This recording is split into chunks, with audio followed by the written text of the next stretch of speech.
Okay pa po ba kayong lahat? Mga kapatid at mga kababayan, malinaw po nating narinig sa pambungad na pananalita ng kapatid na Edwin Zabala ang pinakalayunin ng malakihang pagkilos na ating sama-samang isinasagawa sa araw na ito. Nais nating katawanin ang nagkakaisang damdamin ng milyon-milyong Pilipino at isatinig ang kanilang pinag-isang mithiin para sa isang mapayapa at nagkakaisang Pilipinas.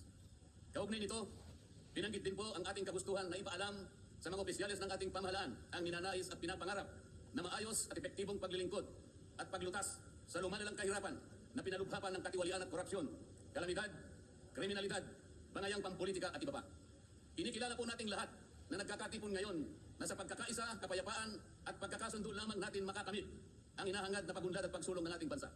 Sa bahagi po naman ng kapatid na Romel Topacio, tinindigan ang pagtitipong ito ng Iglesia ni Cristo ay konkretong kahayagan ng suporta sa naunang pahayag ng Pangulong Bongbong Marcos na hindi sasang-ayon sa isinusulong na impeachment laban kay Vice President Sara Duterte. Kinatigan din po ng Iglesia ni Cristo ang posisyon ng Pangulo na ang impeachment ay hindi makapagdudulot ng kabutihan sa buhay ng kahit isang Pilipino. Hindi lamang ito pagkaksaya sa oras ng pamahalaan kundi makakahadlang din sa pagre-resolba sa marami at pangunahing problema ng bansa. Mataas na presyo ng bilihin, mababang kalidad ng edukasyon, infrastruktura, serbisyong pangmedikal, kriminalidad, seguridad at iba pa. Higit sa lahat, ang pagsusulong ng impeachment ay mauwi lamang sa pagtatalo-talo at pagkakampi-kampi, hindi lamang ng mga mamamayan, kundi pati na rin ng mga opisyalis ng gobyerno. Ipinaalala rin na kapag nagtatalo-talo ang mga nasa pamahalaan, apektado ang taong bayan, at kapag magulo ang bansa, ang mga tao ang kawawa.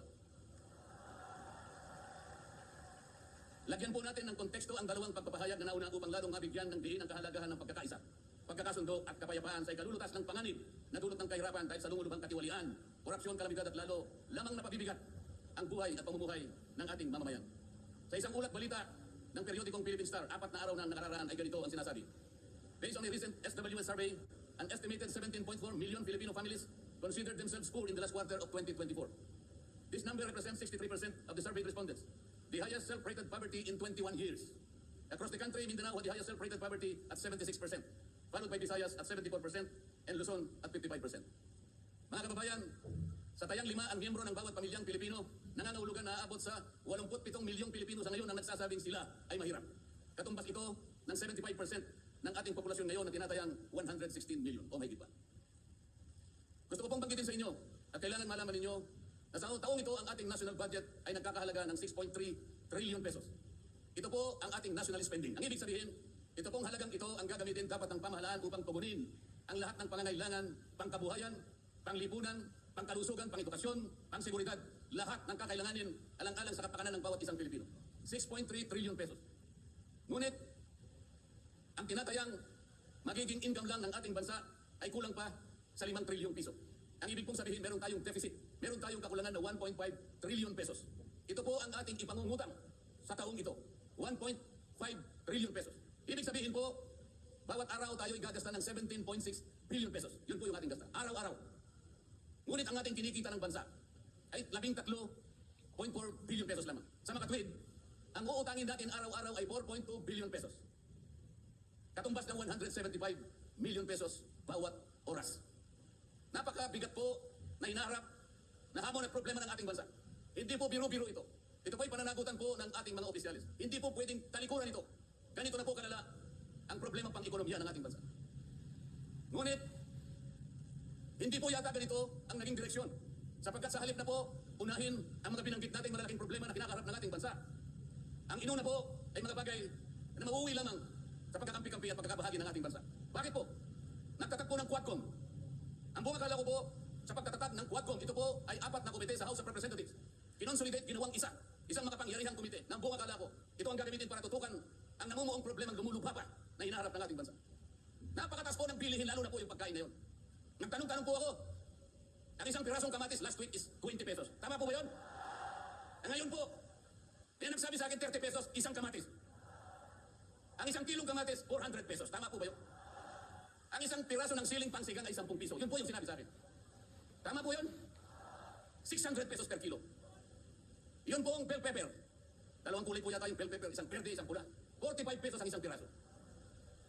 1,000 pesos ang isang kilo. Bakit hindi po ito yung unang harapin natin? Napakalala po ng presyo ng kuryente sa ating bansa. Meron po akong isinulong na 10 panukalang batas na ang tanging layunin ay ibaba ang kuryente sa bansang ito. Ikinalulungkot ko po ang ibahagi sa inyo na kahit isa ay wala man lamang pong nadinig. Ano po yung dininig pinatawag ang dating Pangulong Duterte, pinatawag ng Quadcom? At ang ginamit na pamamaraan ay yung isinasaad sa saligang batas, inquiry in aid of legislation. Natupad po ba yung inquiry in aid of legislation? Paano po in aid of legislation kung ang tatawagan nilang resource persons para humarap sa paglilitis na yon ay puro kalaban ng dating Pangulo? Alam po ninyo lahat yon. Pinagtatanong nila yung Pangulo base doon sa mga sinumpaang salaysay at affidavit nung kanyang mga inusig nung kanyang panahon sa war on drugs. Hindi naman ipinatawag ang mga taong maaring makapagbigay sa kanya ng tulong upang ipaliwanag ang war on drugs. Hindi pinatawag ang mga solicitor general sa kanyang panahon. Hindi pinatawag ang mga CPNP upang magpaliwanag kung ano ang war on drugs. Puro kalaban ng dating Pangulo. Yung mga abogado ang kasama niya para magtanggol sa kanya, hindi pwedeng magsalita. Sapagkat ang tuntunin sa mga komite, ikaw ay papayagan lamang para payuhan mo ang kliyente mo sa kanyang karapatan. Ngunit paano mangyayari na ang kliyente nila ay papayuhan sa kanyang karapatan kung bubulungan lang siya, ay makikita siya ng isang chairman doon. Attorney, huwag mong bubulungan yan. Iko-contempt kita. Nasaan na po yung sinabi sa saligang batas na lahat ng inuusig ay meron siyang karapatan sa abogado? The right to counsel. Wala na po. The right to confront your accusers. Wala po mga accuser doon. Ang ginagamit po ay mga sinumpang salaysay, hindi man lang in-authenticate, ipinalagay na totoo lahat ang nakasaad ng mga aligasyon. Anong gagawin ng isang tao sa harap ng ganito na walang rule of law at walang due process? Ito po ang pinag-umpisahan ng kaguluhan at pagkakahatihan. Sa kagustuhan po nila na mausig ang dating Pangulo, ayaw po nilang pumunta sa korte, ayaw nilang pumunta sa piskal. Ano po ba ang sinasabi ng mga desisyon ng Korte Suprema? Kapag napatunayan nyo ang isang tao ay maaaring nakagawa ng kahit anong paglabag sa lahat ng batas, anumang batas, dalhin ninyo sa piskalya, dalhin ninyo sa korte. Yun ang tamang paraan. That is the rule of law.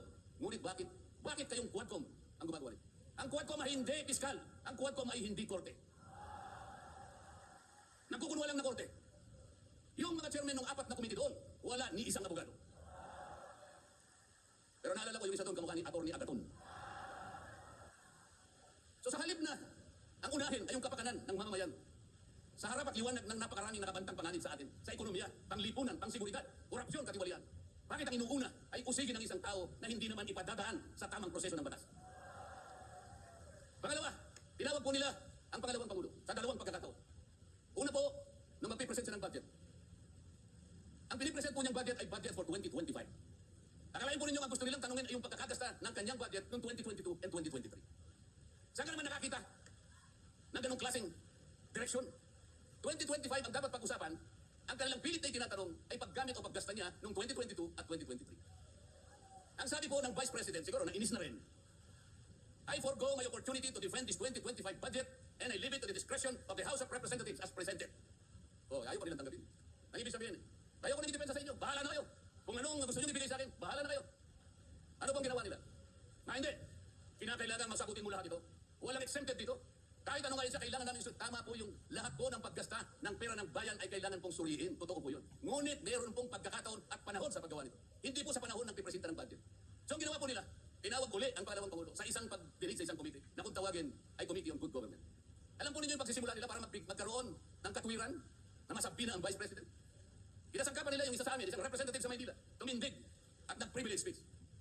Yung subject matter po ng kanyang privilege speech ay kaugnay po ng budget na pinagtatalunan na po sa plenaryo at sa committee. Sa tuntunin po ng House of Representatives, no one should avail of the privilege hour if the subject matter is related to a pending bill. Nandun na po yung bill sa baba, pinagsalita pa po ni Risa.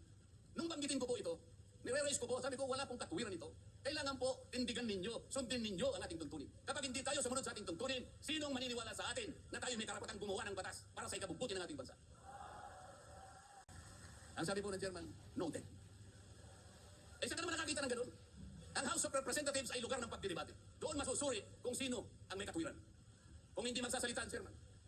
At pagkatapos po, sinabi ko pa, bakit pa ako? Dahil lamang sa isang manifestation ng isa sa amin, ginawa na naman ninyong isang motu proprio action. Yung motu proprio po ay, ibig sabihin, ang komite sa kanyang sarili ay pwedeng mag-imbestiga sa sarili niya. Pero ginamit nila yung manifestation ng isa sa amin. Mali na naman po yun. Hindi po dapat ganun. Nung i-raise ko po yun, ayaw na naman po nilang pumayag. Samantalang ako po, I delivered a full privilege speech. DepEd din ang pinag-uusapan nun. At ang ni-raise ko po ay yung katiwalian involving more than 3 billion pesos covering 3 annual audits of the Commission on Audit. Kahit na full privilege speech, hindi man lang po ni-repair sa committee. Samantalang yung illegal po na privilege speech, dali-daling ibinigay agad sa Committee on Good Government. Kahit na illegal, kahit alam nilang mali. Ito po yung problema. So sabi ko, Mr. Chair, bakit tayo po ang sumusuri? Bakit tayo po nag-audit ng confidential funds ng Vice President? Bakit tayo po? Hindi po ba ang minanduhan ng ating saligang batas na tanging may otoridad at kapangyarihang mag-audit at mag-examine ng lahat ng report at papeles ng pagkakagasa ng ating bansa ay ang Commission on Audit. Niraise ko na naman po yun. Ayaw pong sumagot ng chairman. Ang pinasasagot po sa akin ay yung hindi abogado. Sabi ko, Mr. Chair, nilapitan ko po sila. Mr. Chair, huwag naman pong ganito.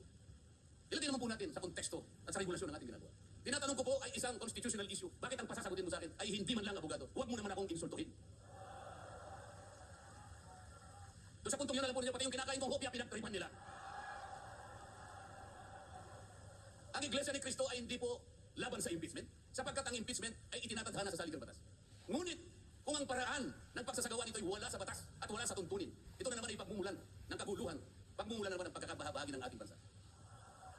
Ito po ang gusto nating iwasan. Ito po ang gusto nating iwasan. Iniimbestiga nila po yung confidential funds. Ang tanong ko po, Mr. Chairman, mahigit pong 400 opisina at ahensya ng ating pamahalaan ang tumatanggap ng confidential funds. At sila din ay natatawagan ng pansin ng Commission on Audit. Bakit naman isang opisina lang ang pinipilit niyong kusisain? Hindi ba masyadong halata namang pamumulitika yan? Ito po yung gusto nating liwanagin.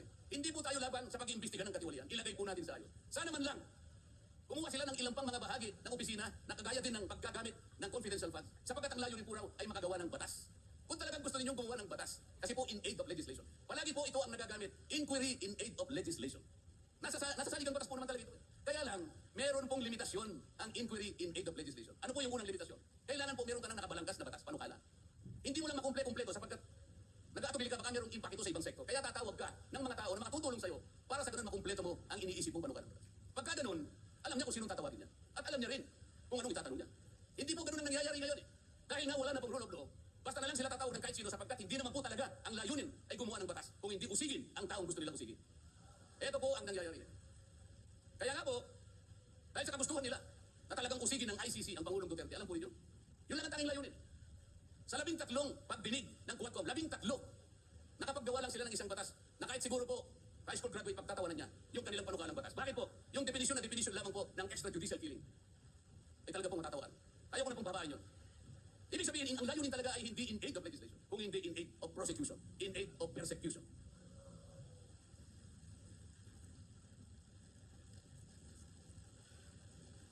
Kanina po, mga kababayan, napanood po ninyo ang video na kung saan may nagpahayag ng di pagsangayon si Pangulong Marcos sa namumuong impeachment laban sa pangalawang Pangulo. Ulitin ko lamang po yun. Sabi niya, tumutukoy po dun sa pagsasagawa ng impeachment. This is not important. This does not make any difference to even one single Filipino right. So why waste on this?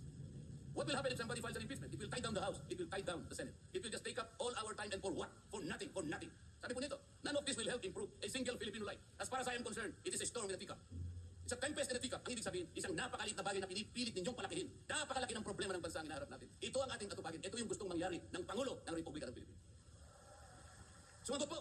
Sumagot po ang liderato ng House of Representatives. At sa isang bahagi, ang sabi po niya, ito po, kinuha ko lang yung isang bahagi sa isang mahabang manifestong ginawa nila. Sabi po ng House of Representatives, bilang tugon doon sa sinabi ng ating Pangulo. Sabi po niya, together, let us rally behind our President to protect and preserve the gains of democracy as we build a stronger, more united, and more prosperous republic. Pero nasaan po kaya? Nandito po kaya lahat yung mga sumama sa manifesto ito na sumusuporta na mag-rally tayo sa likod ng Pangulo? Tayo'y magkaisa upang panindigan yung nauna niyang pahayag na ang gusto nating unahin na pagkaisahan ay yung pagtugon, pag-address sa mga problema ng bansa. Nasaan kaya sila? Nandito kaya sila sa likod ng Pangulo o tayo lang lahat? Sa mga tayo pong lahat ngayon na sama-samang nagkakatipon ngayon na hindi ko mapilan kung ilang, baka may isang milyon po yata. Tayo pala ngayon ang nagkakatipon sa diwa ng tunay na kapayapaan at pagkakaisa na nagrarally ngayon. Sapagkat tayo lamang ang nasa likod ng Pangulo sa kagustuhan niya na harapin natin ang mga hamon at nagbabantang problema ng ating bansa. Sapagkat, sabi niya, totoo naman, ang impeachment ay hindi makapagbibigay kahit anong butil ng kabutihan sa buhay ng isang Pilipino. Bago po ako magtapos, ay nais ko pong sabihin dito ang butil ng kaalaman na inalaw sa isang 1957 Nobel ng pamagatay Atlas Shrugged ni Alice O'Connor na kilala sa taguring Ayn Rand. Ang sabi po niya, sa English muna po, pasensya na po kayo. When you see that in order to produce, you need to obtain permission from men who produce nothing. When you see that money is flowing from those who deal not in goods but in favors. When you see that men get richer by graft and bull, not by work. And your laws don't protect you against them, but protect them against you. When you see corruption being rewarded and honesty becoming a self-sacrifice, you may know that your society is doomed. Kapag nakikita po ninyo na para tayo ay mag-produce, ay hindi pa tayo ng permiso sa mga tao, hindi naman nakakapag-produce. At nakikita po nyo na umaapaw ang pera sa pamagitan ng patagong transaksyon at hindi sa pamagitan ng mga merchandise na nakikita natin. At nakikita ninyo kanya na yung iba ay lalong nagiging mayaman sa pamagitan ng katiwalian at hindi sa pamagitan ng trabaho. ninyo ay sila pa ang lumalaban sa inyo. At kapag ang corruption ay ito ang itinatadhana, ito ang binibigyan ng reward. At yung katapatan ay ito ay nagiging sakripisyong pang personal. Alam na ninyo na ang inyong lipunan ay nasa kapanaman. Mabigat po ito. Mabigat po ito. Ito ang dapat harapin ngayon sa pamamagitan ng pagkakaisa, pagkakasundo at kapayapaan. Hindi po biro-birong problema ang inaharap ng ating bansa. At bago po ako tuluyang magtapos, payagan ninyo kong ulitin ang sentimiento ni Edmund Burke, isang English political philosopher na sinabi niya, "The only thing necessary for evil to triumph is for good men to do nothing." Sa Tagalog po, ang tanging kailangan para magtagumpay ang kasamaan ay magsawalang kibo at walang gawin ang mabubuting tao. Maraming salamat po at magandang hapon po sa ating lahat.